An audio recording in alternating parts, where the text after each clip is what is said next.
My name is Michelle, and I'm what most people would call successful. At 26, I work as an investment manager at one of the top firms in the city.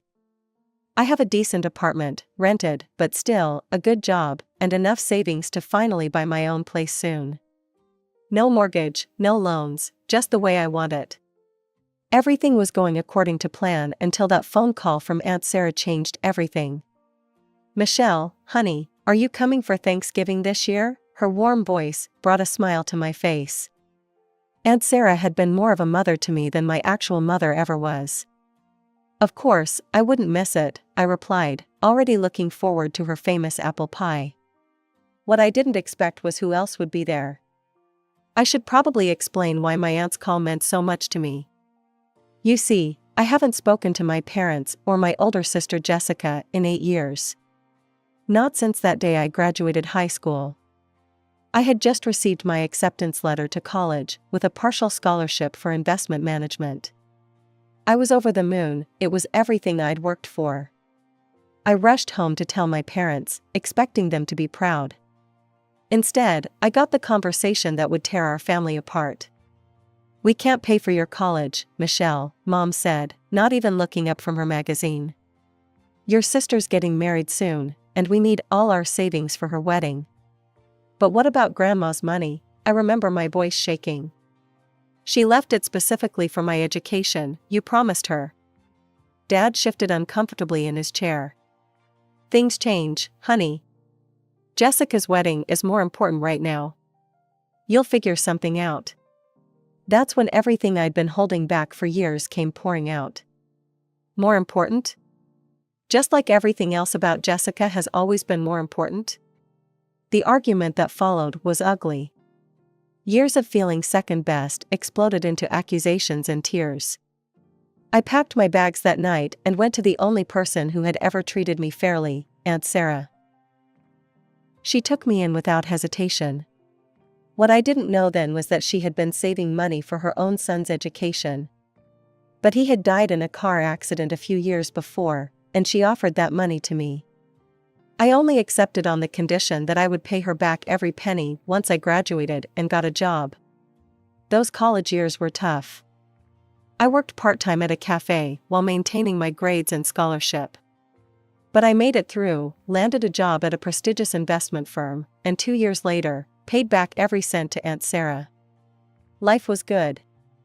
I had my independence, my career was thriving, and I had carefully avoided any contact with my family.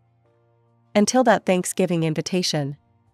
I almost dropped the pumpkin pie I was carrying when I walked into Aunt Sarah's house that Thanksgiving. There they were, my parents, my sister Jessica, and her 2 kids, ages 6 and 3, all sitting in the living room like they belonged there. 8 years of carefully avoiding them, gone in an instant. "Michelle," Aunt Sarah rushed to help me with the pie, her eyes apologetic. "I didn't know they were coming, they just showed up." I stood frozen in the doorway, my heart pounding. Mom looked older, with more gray in her hair than I remembered. Dad had gained weight. Jessica, well, she still looked like the golden child, even with 2 kids hanging off her arms. "I need some air," I managed to say, turning around and heading straight for the back porch. The November air was cold, but I barely felt it. My hands were shaking as I gripped the railing. "Michelle," Mom's voice behind me made me stiffen. "Can we talk?" 8 years of silence, and now you want to talk. I didn't turn around. "Why are you even here?" I heard her footsteps on the wooden boards as she came to stand beside me. "Because we were wrong. Your father and we've spent years feeling guilty about what we did. We want to make things right." "Then why didn't you call? Write, email, anything?" The words came out sharper than I intended. Mom's eyes filled with tears. "Because we were ashamed. So ashamed. We kept telling ourselves we'd reach out, but the more time passed, the harder it became. When we heard you'd be here for Thanksgiving, we knew it might be our only chance to see you face to face. To tell you how sorry we are. For everything." I stood there, my mind racing. Part of me wanted to scream at her, to list every single time they'd made me feel less important than Jessica. Another part, Well, another part noticed how tired she looked, how her hands trembled as she spoke. I need time to think, I finally said. It's a lot. Of course, she nodded quickly, take all the time you need. We'll be here when you're ready. The rest of the evening passed in a blur. I sat quietly in a corner of Aunt Sarah's living room, pushing turkey around my plate and avoiding eye contact. True to their word, my parents and Jessica didn't push. They chatted with other relatives, played with the kids, helped with dishes, all while shooting occasional guilty glances my way.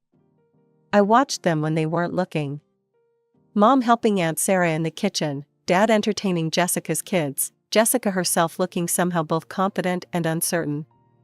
They were trying to give me space, but their presence filled every corner of the house. For 2 weeks after Thanksgiving, I couldn't think about anything else. Every morning, I'd wake up and replay that conversation with Mom on Aunt Sarah's porch.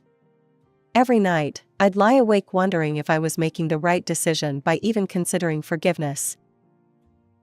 I sat in my apartment one evening, staring at my phone. Mom's number was still saved there. I'd never deleted it, though I couldn't explain why. Maybe some part of me had always known this day would come. My finger hovered over the call button for what felt like hours. Finally, I took a deep breath and pressed it. 1 ring, 2 rings, 3. Michelle, Mom's voice was cautious, hopeful. Hi, Mom, my voice cracked a little.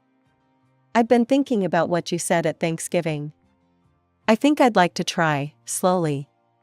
The words felt strange coming out of my mouth. Maybe we could start over? That's how I found myself standing outside my childhood home a week later, clutching a bag of carefully chosen gifts. Nothing expensive, just thoughtful items I'd picked up, a scarf for Mom, a book Dad had mentioned wanting years ago, some educational toys for Jessica's kids. The house looked smaller than I remembered, and definitely more worn. The paint was peeling in places, and the garden that Mom used to tend so meticulously was overgrown. This wasn't the pristine suburban home I'd grown up in. Before I could ring the doorbell, the door flew open. Mom stood there, looking nervous but happy. You came. I came, I nodded, stepping inside. The interior was just as telling as the exterior.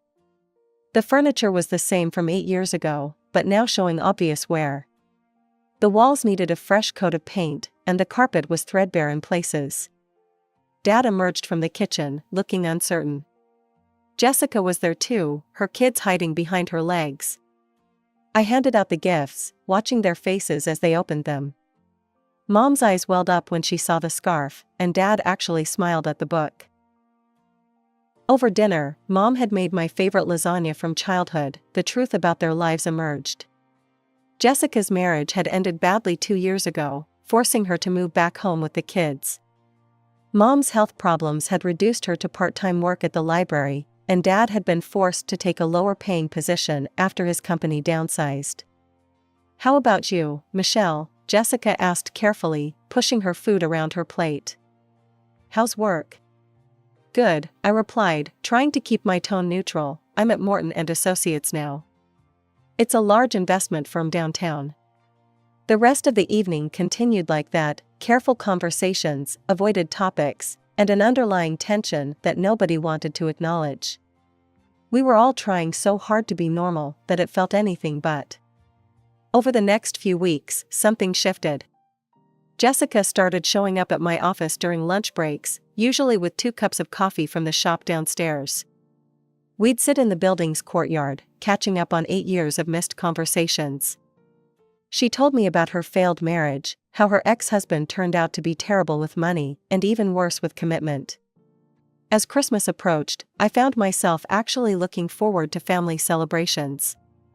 But first, I had an important stop to make. A coffee maker? Aunt Sarah laughed as she unwrapped her gift. Are you trying to tell me something about my instant coffee? Maybe, I grinned, hugging her tight. Thank you for everything, Aunt Sarah. For being there when I needed you most. She held me at arm's length, studying my face. Are you happy, sweetie? With how things are going with your family? I think I am, I answered, surprising myself with how true it felt. It's different now. Better. Christmas at my parents' house was nothing like the tense dinner from my first visit. Mom had decorated every inch of the place, and Dad was actually singing carols as he helped in the kitchen. Jessica's kids, Emily and Jack, had finally warmed up to me, especially after seeing their presents, a science kit for Emily and a toy dinosaur collection for Jack. "Aunt Michelle," they'd squeal, climbing all over me. "Can you help us build the volcano?" Watching them play with their new toys, I realized how much I'd missed having a family. Even Mom and Dad seemed more relaxed, laughing and joking like they used to when I was little. Months passed, and we fell into a comfortable rhythm. Sunday dinners became a regular thing. Jessica and I had our coffee dates. Then came the spring break trip. I hadn't planned it really, I just overheard Mom saying how the kids had never seen the ocean. "Let's go," I said impulsively, "next week. I'll book everything." That trip was magical. Watching Emily and Jack's faces when they first saw the ocean, hearing their squeals as they jumped over waves, building sandcastles with Dad like I used to as a kid, it was worth every penny. After the trip, things felt even more natural. Which is why I wasn't entirely surprised when Mom and Dad asked to talk to me one evening after dinner. "The plumbing in the house," Dad started, looking uncomfortable. "It's pretty bad.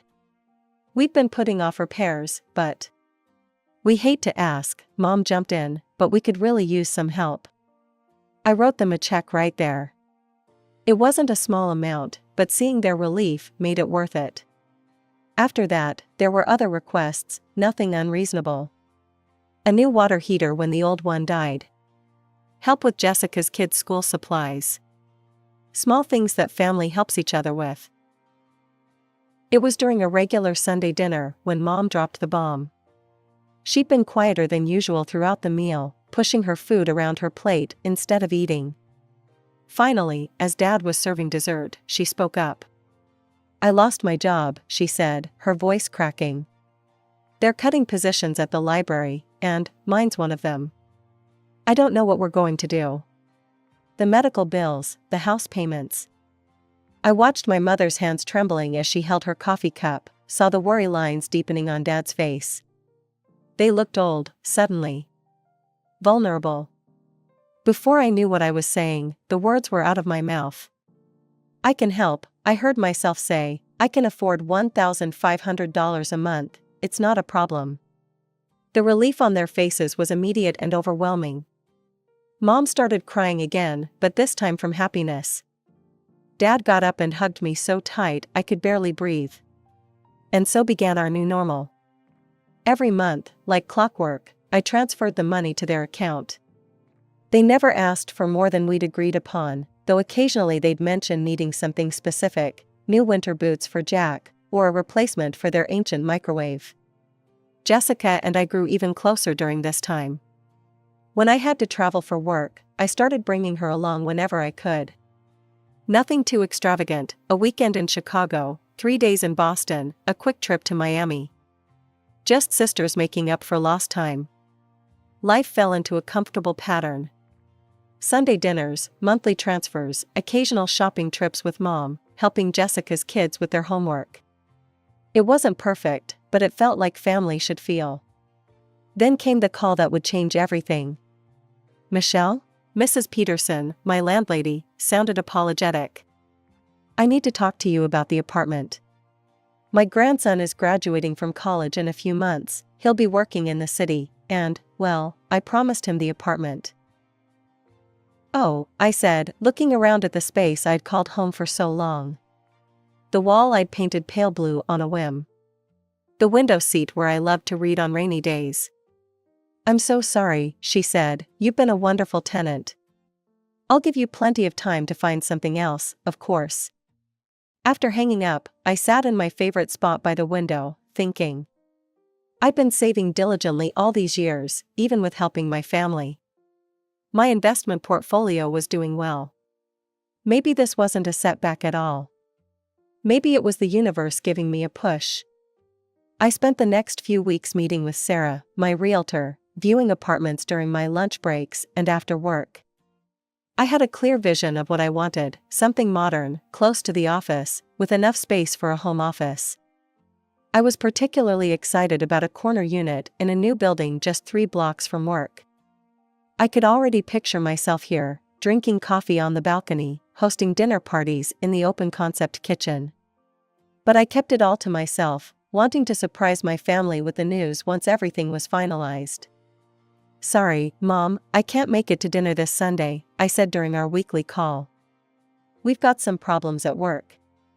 I was going through paint samples one evening when Aunt Sarah called. Her voice was tight, controlled.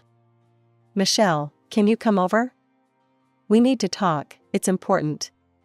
I found her pacing in her kitchen, looking more agitated than I'd ever seen her. She barely waited for me to sit down before speaking. "I heard something today," she began, her hands wrapped around a cold cup of coffee. "Something you need to know." Linda and Karen were a book club. Linda and Karen, old family friends who'd known us since I was a kid. My aunt continued, each word seeming to pain her. "They were talking about running into your parents and Jessica at the grocery store last week.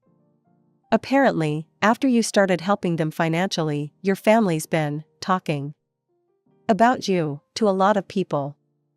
"What do you mean, talking?" But something cold was already settling in my chest. "They've been calling you their personal ATM behind your back," she said bluntly. "Making jokes about how they finally found a use for your fancy job.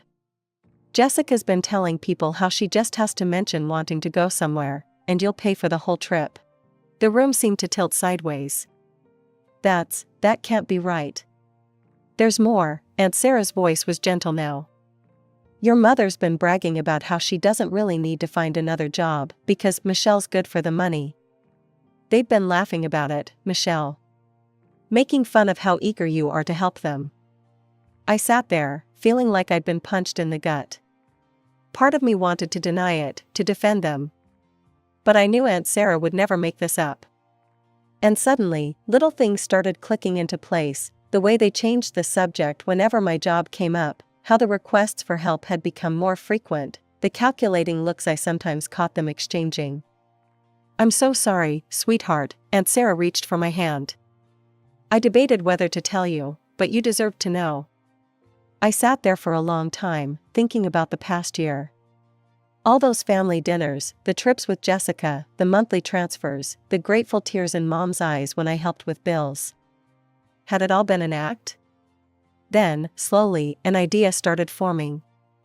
2 days later, I stood outside my parents' house with 2 packed suitcases, having spent the morning moving all my furniture to Aunt Sarah's garage. I'd rehearsed this, planned every detail. Taking a deep breath, I rang the doorbell. Mom opened the door, surprise written all over her face. "Michelle? What are you doing here? What's with the suitcases?" Dad and Jessica appeared behind her, equally confused. "Perfect." I let my lower lip tremble, blinking rapidly as if holding back tears. "I got fired," I choked out. "There were budget cuts, and they found some mistakes in my work. They're making me pay back bonuses.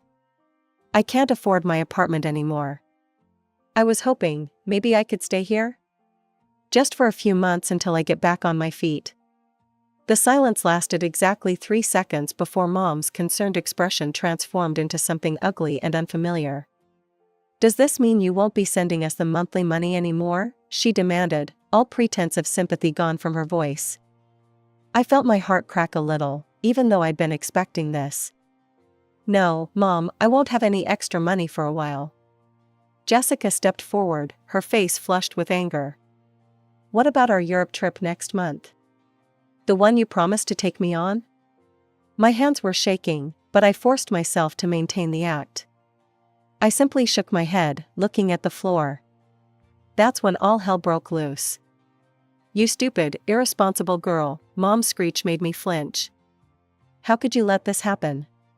What kind of investment manager gets fired?" Dad joined in, his face red with rage. "We should have known you'd screw this up. Just like you screwed up everything else." You can't stay here, Jessica spat, grabbing my suitcases. There's no room, and I'm not sharing my space with a failure.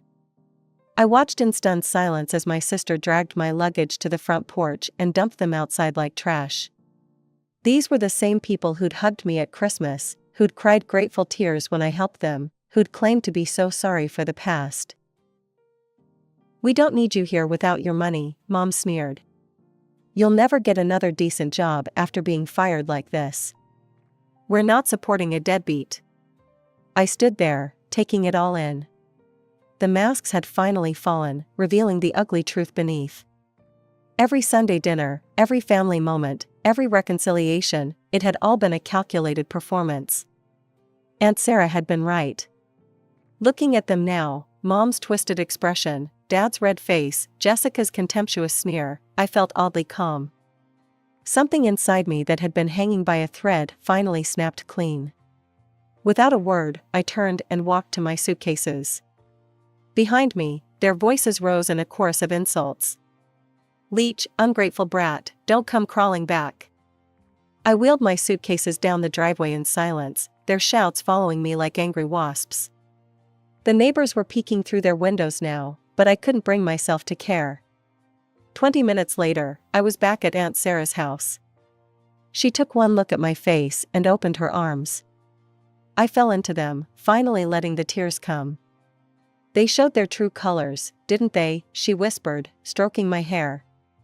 I managed a weak smile, then pulled out my phone. First, I opened my banking app and canceled the monthly transfer to Mom's account.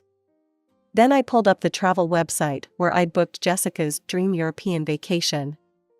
2 clicks, and both the hotel reservation and flight tickets were canceled. The 2 weeks I spent at Aunt Sarah's felt like a cocoon, a safe space to process everything that had happened. During that time, my realtor called with exciting news. Remember that corner unit you loved? The sellers accepted your offer. Everything moved quickly after that. Paperwork, inspections, final walkthrough, it all became a blur of signatures and meetings. Before I knew it, I was standing in my very own apartment, holding the keys in my trembling hands. Aunt Sarah helped me move everything in from her garage. We spent a weekend arranging furniture, hanging artwork, and making the space truly mine. She even insisted on helping me pick out new curtains for the floor-to-ceiling windows. That evening, after Aunt Sarah left, I did something impulsive. I took a photo of myself in my new living room, the city lights twinkling behind me through the massive windows. I posted it on social media with the caption, "Dreams do come true." Finally a homeowner, no mortgage, no loans, just years of hard work paying off. I knew what I was doing. I knew they'd see it. Part of me wanted them to. Sure enough, my phone rang less than 2 hours later. Mom's number flashed on the screen. I took a deep breath and answered. "What is this photo about?" she demanded. "What apartment? I thought you were fired." I settled into my new armchair, feeling surprisingly calm. "Actually, Mom, I wasn't fired. I'm still employed, still successful, and now I'm a homeowner too. I just needed to test something." "Test something?" Her voice rose an octave. I could hear Dad and Jessica in the background. "Yes, I wanted to see if you actually cared about me, or just my money. I guess I got my answer when you threw my suitcases out on the porch and called me a leech." There was a moment of stunned silence, then chaos erupted on the other end of the line. Dad was cursing, Jessica was screeching something about deception, and Mom's voice turned sickeningly sweet. "Sweetheart, we were just shocked and worried about you. Of course we care about you. We can move past this little joke of yours. Everything can go back to normal." I actually laughed out loud. "Normal? You mean where I pay for everything while you mock me behind my back? But don't worry about a leech, you can pay your own bills." "Oh, and Jessica? I canceled your tickets to Europe. I think I'll go by myself instead. Goodbye." I hung up and immediately blocked their numbers. Then I blocked them on all social media. It felt like setting down a heavy weight I'd been carrying for too long. They tried calling from different numbers. They sent emails. They even showed up at my office building a few days later, but I'd already warned security. The sight of them being turned away by the guards should have hurt, but all I felt was relief.